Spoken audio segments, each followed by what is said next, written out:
भारत के जनगण से बनी है भारत की ये नवीन प्रभा, सत्य सुरक्षा न्याय दिलाती भारत की ये लोकसभा।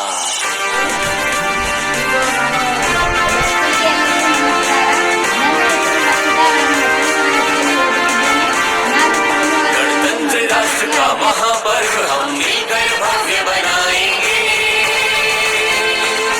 गणतंत्र राष्ट्र का महापर्व हम मिलकर भव्य बनाएंगे।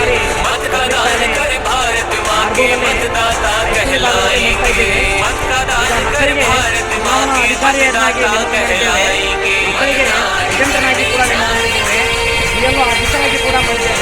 अपनी सरकार बनाएंगे। ಮತಗಟ್ಟೆ ಕೂಡ ಮಾಡಿದ್ದೇವೆ.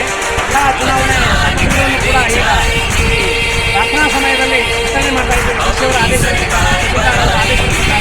ಈಗ ಅವರಿಗೆ ನಲ್ಲಿ ಬ್ಯಾಲೆಟ್ ಯೂನಿಟ್ ಇದೆ, ಆಮೇಲೆ ವಿವಿ ಪ್ಯಾಟ್ ಇದೆ, ಆಮೇಲೆ ಕಂಟ್ರೋಲ್ ಯೂನಿಟ್ ಇದೆ. ಎಕ್ಸ್ಟ್ರಾ ಒಂದು ವಿವಿ ಪ್ಯಾಟ್ ಕೂಡ ಕೊಟ್ಟಿದ್ದೇವೆ. ಸುಸೂತ್ರವಾಗಿ ಚುನಾವಣೆ ನಡೀಲಿ ಅಂತೇಳಿ ಎಲ್ಲರೂ ಗ್ರಾಮಸ್ಥರು ಬಂದು ಮತವನ್ನು ಮಾಡಬೇಕಂತೇಳಿ ಈಗಾಗಲೇ ಪ್ರಚಾರ ಕೂಡ ಮಾಡಿದ್ದೇವೆ. ಆದ್ದರಿಂದ ಚುನಾವಣೆ ಎಲ್ಲರೂ ಸೇರಿ ಸುಸೂತ್ರವಾಗಿ ನಡೆಕೊಂಡು ಹೋಗಬೇಕು. ಪೊಲೀಸ್ ಸಿಬ್ಬಂದಿ ಕೂಡ ಬಂದಿದೆ, ಅವರು ಕೂಡ ಚಪ್ಪಾಳೆ ಮುಖಾಂತರ ಈಗ ಮತಗಟ್ಟೆ ಅಧಿಕಾರಿಗಳು ಸುತ್ತ ತೆಗೆದುಕೊಂಡು ಹೋಗುವಂತಹ ಸ್ಥಿತಿ ಕೂಡ ಆಗ್ತಾ ಇದೆ.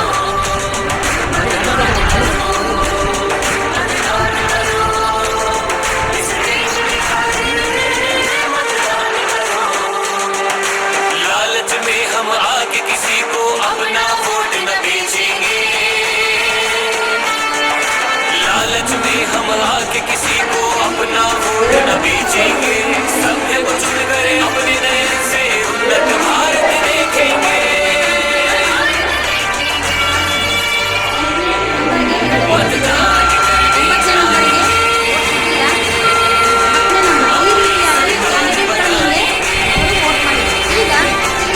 मतदान करने जाएंगे।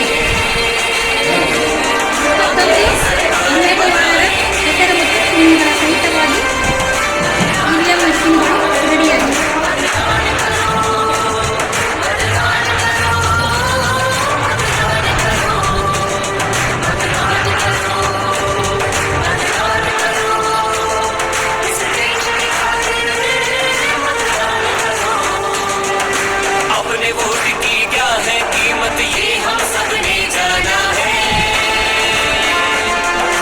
अपने वोट की क्या है कीमत ये हम सबने जाना है। विकसित होगा अपना देश ये अब हम सबने ठाना है। मतदान करने जाएंगे। अपनी सरकार बनाएंगे। मतदान करने जाएंगे। अपनी सरकार बनाएंगे। गणतंत्र राष्ट्र का महापर्व हम मिलकर भव्य बनाएंगे। ಶಾಲೆಯಲ್ಲಿ ಹೈಸ್ಕೂಲ್ ವಿಭಾಗದಿಂದ ಮಾಕ್ ಪೋಲಿಂಗ್ ಅನ್ನ ಹೆಂಗ್ ಮಾಡ್ಬೇಕು ಅನ್ನೋದನ್ನ ತೋರಿಸಲಿಕ್ಕೆ ಎಲ್ಲ ಶಿಕ್ಷಕರು ವ್ಯವಸ್ಥೆಯನ್ನ ಮಾಡಿದ್ದಾರೆ. ನಿಜವಾಗಿಯೂ ತುಂಬಾ ಅಚ್ಚುಕಟ್ಟಾಗಿ ವ್ಯವಸ್ಥೆ ಮಾಡಲಾಗಿದೆ. ಆಮೇಲೆ ಮತ ಮಾಡೋದು ನಮ್ಮ ಸಾಂವಿಧಾನಿಕ ಹಕ್ಕು ಕೂಡ ಹೌದು. ಅಷ್ಟೇ ಅಲ್ಲ, ಭಾವಿ ರಾಷ್ಟ್ರ ನಿರ್ಮಾಪಕರಾಗಿರ್ತಕ್ಕಂಥ ನಿಮಗೆ ವೋಟ್ ಹೆಂಗ್ ಮಾಡ್ಬೇಕು ಅನ್ನೋದನ್ನ ಗೊತ್ತಿರ್ಬೇಕಂತ ಬಹಳ ಅವಶ್ಯಕತೆ. ಮತ್ತು ಮೆಡಿಕಲ್ ಸ್ಟೂಡೆಂಟ್ಸಿಗೂ ಸಹಿತ ಸಂವಿಧಾನವನ್ನ ಒಂದು ವಿಷಯವನ್ನಾಗಿ ಇಂಟ್ರೊಡ್ಯೂಸ್ ಮಾಡಿದೆ ಸರ್ಕಾರ. ಯಾಕಂದ್ರೆ ನಮಗೆ ರಾಜಕೀಯ ಪ್ರಜ್ಞೆ ಮತ್ತೆ ಮತ ಹಾಕುವುದು ವಿಧಾನ ಗೊತ್ತೇ ಇರ್ತಿದ್ರೆ ಬಹಳ ಕಷ್ಟ. ಯಾಕಂದ್ರೆ ನಾವು ನೋಡ್ತೀವಿ ಎಷ್ಟೊಂದು ಎಲೆಕ್ಷನ್ಸ್ ಅಲ್ಲಿ ಬಹಳಷ್ಟು ವೋಟ್ ಇನ್ವ್ಯಾಲಿಡ್ ಆಗಿರ್ತಾವೆ. ನಾವು ಹೆಂಗ್ ಮತ ಹಾಕ್ಬೇಕನ್ನೋದೇ ಗೊತ್ತಿರೋದಿಲ್ಲ. ಸೊ ಇದು ನಿಜ ತುಂಬಾ ಅಚ್ಚುಕಟ್ಟಾಗಿ ಅರೇಂಜ್ ಮಾಡಿದ್ದಾರೆ. ವಿಶೇಷವಾಗಿ ನನಗೇನಂದ್ರೆ ವೋಟ್ ಹಾಕಿದ ತಕ್ಷಣ ಬೀಪಿಂಗ್ ಬರುತ್ತೆ ಅನ್ನೋದು ಬಹಳ ಇಷ್ಟ ಆಯಿತು. ಯಾಕಂದ್ರೆ ಎಲ್ಲಿ ಮಾರ್ಕ್ಪೋಲ್ ಮಾಡಿದಾಗ ನಾವು ಸುಮಾರು ಸತಿ ಮಾರ್ಕ್ಪೋಲ್ ಎವ್ರಿ ಇಯರ್ ಮಾಡ್ತಾರೆ ನೋಡಿದ್ದೀವಿ. ಆದರೆ ಈ ಬೀಪ್ ಬರೋ ಅಂತ ವ್ಯವಸ್ಥೆ ಇವತ್ತು ಮಾಡಿರಲಿಲ್ಲ. ತುಂಬ ಚೆನ್ನಾಗಿ ವ್ಯವಸ್ಥೆ